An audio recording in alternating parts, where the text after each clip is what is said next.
आप नहीं जानती माँ, यहाँ उल्टी गंगा बहने लगी है। ससुर जी जब से रिटायर हुए हैं, मेरी सास और ससुर दोनों किसी फिल्म के लव बर्ड्स की तरह अपने आप को जवान समझने लगे हैं। दिन भर हमारे घर के पास बने गार्डन में झूले पर बैठे बातें करते रहते हैं। उन्हें अपने पक चुके बालों का भी ख्याल नहीं रहता है। अब इस उम्र में उन्हें ऐसा व्यवहार क्या शोभा देता है। कविता अपने ससुराल के समाचार अपनी माँ को फोन पर बता रही थी। अचानक अलका, जो कविता की सास थी, रसोई घर में आ जाती हैं और उदास हो उठती हैं, क्योंकि बहू की वो कड़वी बातें उन्होंने सुन ली थी। उसकी सभी बातों को नजरअंदाज कर सास मसाले वाली चाय बना के पहले एक कप बहू को उसके कमरे में देकर दूसरा कप अपने पति सोमनाथ के लिए लेकर जाती हैं। बहू यह देखती है और अपना मुंह टेढ़ा सा करती है। सास ने फिर से एक बार उसकी तरफ दुर्लक्ष्य किया, क्योंकि ससुर के निवृत्त होने के बाद यह उनका रोज का ही नित्यक्रम बन गया था। वो अब किसी की भी परवाह किए बिना रोज अपनी मर्जी के मुताबिक नए नए कपड़े पहनकर गार्डन में अपने पति के साथ बैठकर अपना ज्यादातर समय बिताती थी।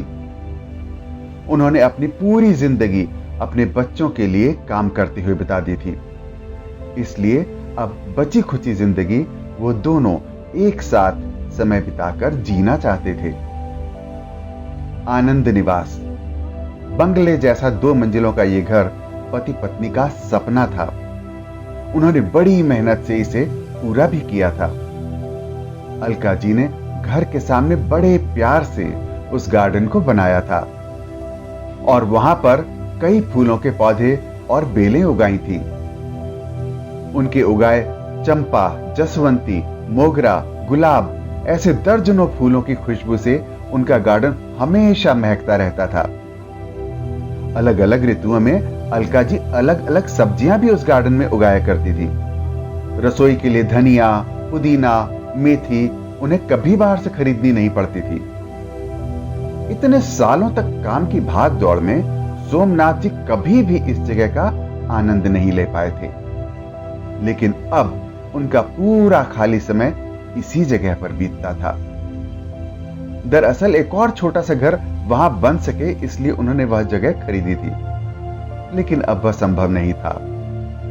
अलका जी को अपने बनाए उस गार्डन में एक झूला चाहिए था, जो उन्होंने लाकर दे दिया था, और अब वही झूला उनको एक दूसरे के साथ ज्यादा से ज्यादा सुखमय समय बिताने का जरिया बन गया था।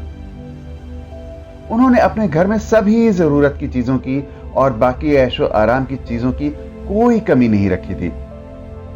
फिर भी बहू को दोनों का उस झूले पर बैठकर समय बिताना खटकता था। पहले दिन भर उसके साथ रहने वाली सास अब ज्यादा समय अपने पति को जो देने लगी थी। अपने सास ससुर को टॉन्ट मारने का एक भी मौका कविता नहीं छोड़ती थी। वो हमेशा अपना दिमाग उनको उस जगह से हटाने के लिए लगाए रखती थी, और एक बार उसने ऐसा करने के लिए एक षड्यंत्र भी रच लिया। अजय, तुम्हें नहीं लगता हमें एक बड़ी कार ले लेनी चाहिए? कविता ने अपने पति से कहा।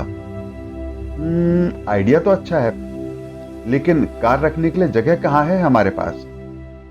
एक ही छोटा सा गैरेज है जहां सिर्फ एक कार के लिए जगह है, अजय ने चिंता भरे स्वर में कहा। कौन कहता है जगह नहीं है? वो गार्डन है ना, जहां आजकल 2 लव बर्ड्स अपना डेरा जमाए बैठते हैं।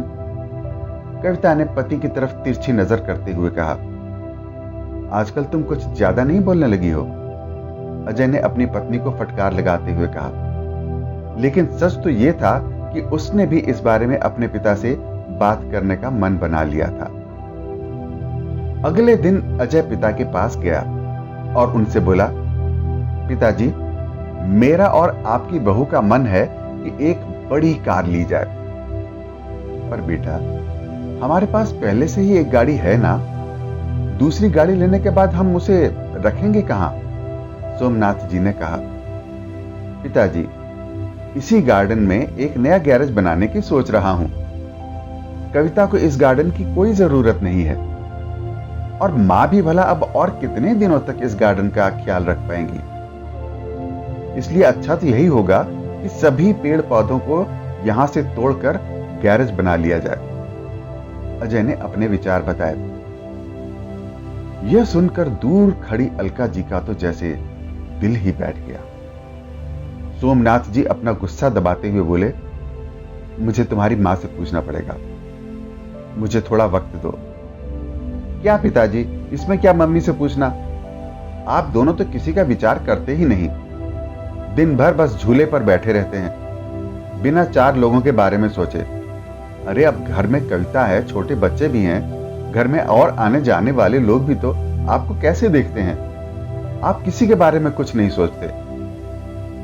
अजय थोड़ा चिढ़ते हुए बोला। अंदर से कविता की भी बड़बड़ चालू हो गई थी। सोमनाथ कुछ नहीं बोल पाए। उस दिन बेटे और बहू ने बाहर से अच्छा खाना मंगवाया था, लेकिन अलका और सोमनाथ जी के गले से निवाला उतारना भी मुश्किल हो गया था।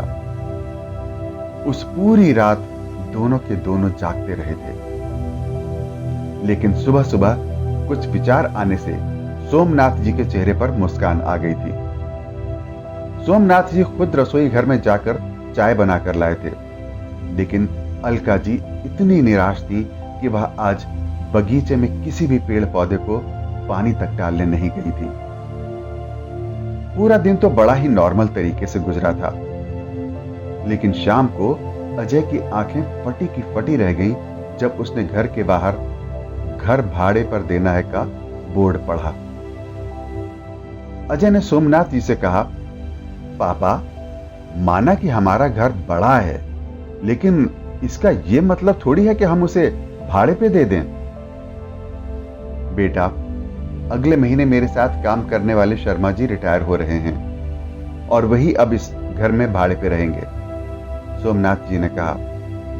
लेकिन वो कहां रहेंगे? अजय ने अपनी शंका जताई। घर के उस हिस्से में जहां तुम रहते हो, सोमनाथ जी ने कड़क आवाज में कहा। और पापा, हम कहां रहेंगे? नरम पड़ती आवाज में अजय ने पूछा। बेटा, मैं मानता हूं कि मैंने तुम्हें इस लायक तो बनाया है कि तुम अपने पैरों पर खुद खड़े हो सको, इसलिए तुम्हारे पास 1 महीना है। तुम अपने लिए नया फ्लैट ढूंढ लो या कंपनी के फ्लैट में रहने चले जाओ। वहां तुम्हें तुम्हारी उम्र के लोगों का साथ मिल जाएगा और इस घर में हमें हमारी उम्र के लोगों का साथ हमें मिल जाएगा। तुम भी सुखी और हम भी। सोमनाथ जी ने सब कुछ साफ साफ बताया। पापा, लगता है आप तो नाराज हो गए। कल मैंने जो भी कहा मेरा वो मतलब नहीं था, अजय ने अपने पापा के आगे हाथ जोड़ते हुए कहा। नहीं बेटा, तुम्हारी जनरेशन ने हमें एक सबक दिया है कि कैसे प्रैक्टिकल बनकर रहा जाता है। हम बड़े लोग तुम बच्चों को साथ में देखकर खुश हो सकते हैं, तो तुम्हें हमें साथ में देखने में क्या प्रॉब्लम होती है? ये घर, ये गार्डन में बड़े हुए ये पेड़ पौधे इस बात के गवाह हैं कि कैसे तुम्हारी माँ ने मेरे लिए और खासकर तुम्हारे लिए जो जी जान से सेवा की है, अपना समय, अपनी जवानी खर्च कर दी है। इसलिए इन सब पर तुमसे और मुझसे भी ज्यादा तुम्हारी माँ का हक है और इन सब को मैं तुम्हारी माँ से छीन नहीं सकता, सोमनाथ जी ने अपनी पत्नी की तरफ देखकर कहा। दोस्तों, जाने अनजाने में हम हमेशा यह गलती कर बैठते हैं। हम सोचते हैं कि हमारे बड़े बूढ़े हमारे हिसाब से जीवन जिए। ऐसा करवाने के लिए हम उन पर अपने विचार थोपने लगते हैं, लेकिन हम ये भूल जाते हैं कि उन्होंने हमारे लिए कितना त्याग किया है और जब उन्हें उनके हिसाब की जिंदगी जीने का मौका मिलता है, तब उनका साथ देने के बजाय हम उनके विरोधी बन जाते हैं। आशा है ये पारिवारिक शिक्षाप्रद कहानी आपको पसंद आई होगी। इस कहानी पर आपकी क्या राय है, हमें कमेंट बॉक्स में लिखकर जरूर बताएं। कहानी पसंद आई हो तो लाइक करना बिल्कुल भी ना भूलें। अगर आप इस चैनल पर नए हैं तो इसे सब्सक्राइब भी अवश्य करें। कहानी सुनने के लिए आपका धन्यवाद। स्वस्थ रहें, व्यस्त रहें और हमेशा मुस्कुराते रहिए।